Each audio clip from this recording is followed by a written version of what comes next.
Germany மருத்துவர் என்ன சொல்லுகிறாருன்னு பார்க்கணும். அவர் சொல்கிறாரு, human body is a cosmic engine, human body is a mobile பிளான்ட்டுன்னு பதிவு செய்கிறார். மொபைல் பிளான்ட்டை நடமாடுகின்ற தாவரம்னு அர்த்தம். அப்போது நம்ம புல்லாகி பூடாகி பல்வுருமாய் மனிதனாய் தேவராய் இங்கே எப்படி இணைக்குது பாருங்கள்.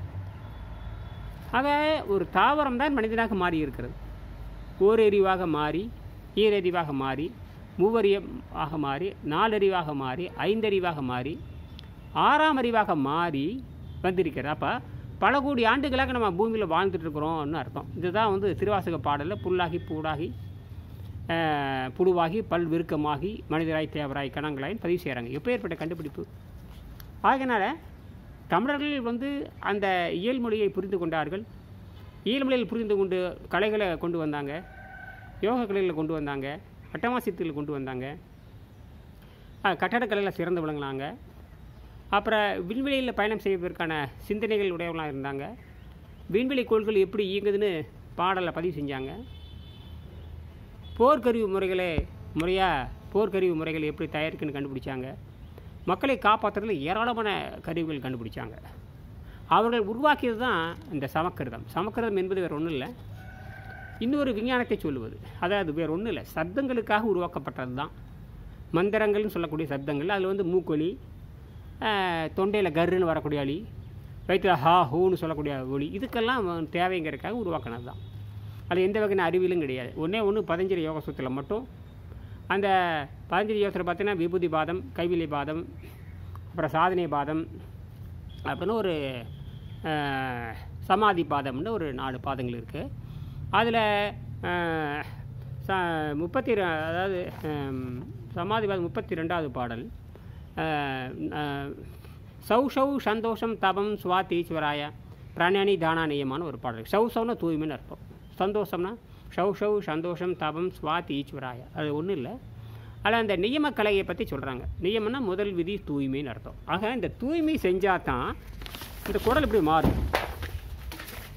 தூய்மை செஞ்சால் தான் குரல் இப்படி மாறும். தூய்மை செய்யலை அப்படின்னா குரல் இந்த லட்சம் தான் இருக்கும். எல்லா மந்திரிகளுக்கும் இப்படி தான் இருக்கும். இந்த வடநாட்டு மந்திரிகள், தென்னாட்டு மந்திரிகள், பிரதமர்களுக்கு, அப்புறம் இந்த மாதிரி எல்லா இந்த உணவை நுறுங்க திங்கிற மாவுச்சத்தை திங்கிறவங்க, பலகாரம் திங்கிறவங்க, டிஃபனை திங்கிறவன், மைதமாவு திங்கிறவன், புரோட்டா திங்கிறவன், பொங்கலை திங்கிறவங்க பூரா உடல் இப்படி தான் இருக்கும்.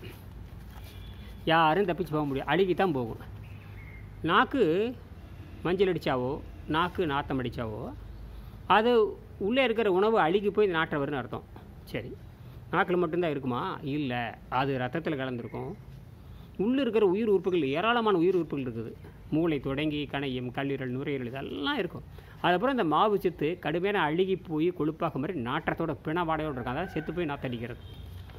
அதனால தான் அந்த காயகல்பம்னு சொன்னாங்க. உடம்பை உள்ளே இருக்கிற தேவையற்ற கொழுப்பை நீக்க வேண்டும். இயற்கையான கொழுப்பை நம்ம உடம்பு உற்பத்தி பண்ணிக்கிட்டே இருக்கும். என்ன பண்ணாலும் இயற்கையான கொழுப்பு காற்றுல இருக்கிற நைட்ரஜனை, வெடிமத்தை, தலைமைச்சத்தை மாற்றி மாற்றி மாற்றி மாற்றி அது புரதமாக மாற்றிக்கிட்டே இருக்கும். அது யாரும் தடை செய்ய முடியாது. உடம்பு தயாரிக்கிற இதுக்கெல்லாம் இந்த வெள்ளைக்கார விபச்சாரி முண்டங்களும், அந்த மருத்துவ முண்டங்களும், இயற்கை உணவை பற்றி பேசுகிற முண்டங்களும் தப்பாக சொல்கிறது. தேங்காயை சாப்பிட்டா நல்லது, மாங்காய் சாப்பிடலாம் சொல்கிறது. மாங்காய் என்பது காய்ச்சத்து, தேங்காய் என்பது எண்ணெய் சத்து. மாங்காய் எப்போவுமே அன்னப்பாதையை தூய்மை செய்யும், தேங்காய் அன்னப்பாதையை தூய்மை செய்யாதான்னு புரிஞ்சுக்கணும். ஆக இதெல்லாம் நேரடியாக செய்யணும். அது விட்டு போட்டு கணிப்பூரில் உட்காந்துட்டு, அப்புறம் நெட்டில் உட்காந்துக்கிட்டு, யூடியூப்பில் உட்காந்துட்டு கேள்வி இருக்கிறதெல்லாம் அதிக பிரசங்கத்தனமாக நினைக்க வேண்டும். குருகுல கல்வி திருப்பி கொண்டு வரணும். குருகுல கல்வியும் குருகுல முறையும் திருப்பி வரணும்னு வெங்கடேசன் சொல்லியிருக்காரு. ஆகையினால 4வது செய்தி சொல்லியிருக்காரு. இவர் பார்த்திங்கன்னா 5 கொள்கை சொல்லியிருக்காரு. விண்வெளியை மனித சமுதாயம் ஆக்கிரமிப்பது இப்போது உலகத்தின் தலையாய கடமையாகும். விண்வெளி ஓடம் மூலமாக விண்வெளியை அடைந்து திரும்புவதில் எரிபொருள் செலவு மட்டுமே ஏற்படும். என்ன ஏற்படும்? எரிபொருள் செலவு மட்டுமே ஏற்படும். இதற்கு அட்டாங்க யோகத்தின் 2வது படியில், அட்டாங்க யோகத்தில் 2வது படியில் உள்ள நியமத்தில் முதல் விதியான அகத்தூய்மை தேவை. அகத்தூய்மை பண்ணால் தான் முடியும். அகத்தூய்மை நீரால் தான் அமையும்.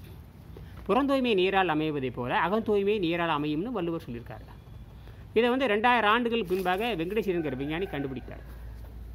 அது 942 தான் அந்த நீர் மருத்துவம் இருக்கிறது, திருவள்ளுவரால் பரிந்துரைக்கப்படுவது.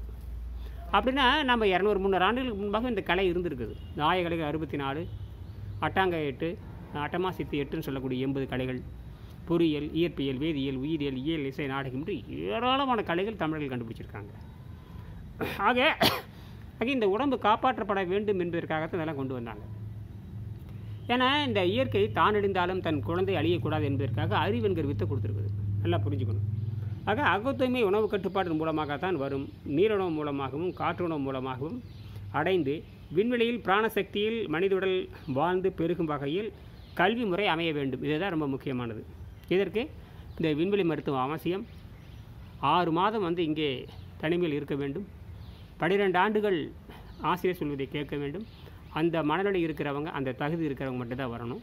தகுதி என ஒன்று நன்றே பகுதியால் பார்ப்பட்டு ஒழுக்கப்படுறேன். வழக்கம் போல் காலை முதல் மாலை வரை நீரை மருந்து ஆர்ந்தோன்னே இயற்கை உணவு இதெல்லாம் எதுவுமே கிடையாது. மாவு சத்து நீங்கிய பழத்துலேயும் மாவு சத்து இருக்கிறது. எல்லாம் புரிஞ்சுக்கணும். அதெல்லாம் வேறுக்காக சாப்பிடணும், அன்புக்காக சாப்பிட்றது, ஆசைக்காக சாப்பிட்றதெல்லாம் வேறு காரணம். அன்னப்பாதையை தூய்மை செய்து நடுநிலை உடல் வரணும்னா நீங்கள் 6 மாதம் கடுமை உழைக்கணும், 12 ஆண்டு பயணம் செய்யணும். அவங்க மட்டும் தொடர்பு கொள்ளலாம்.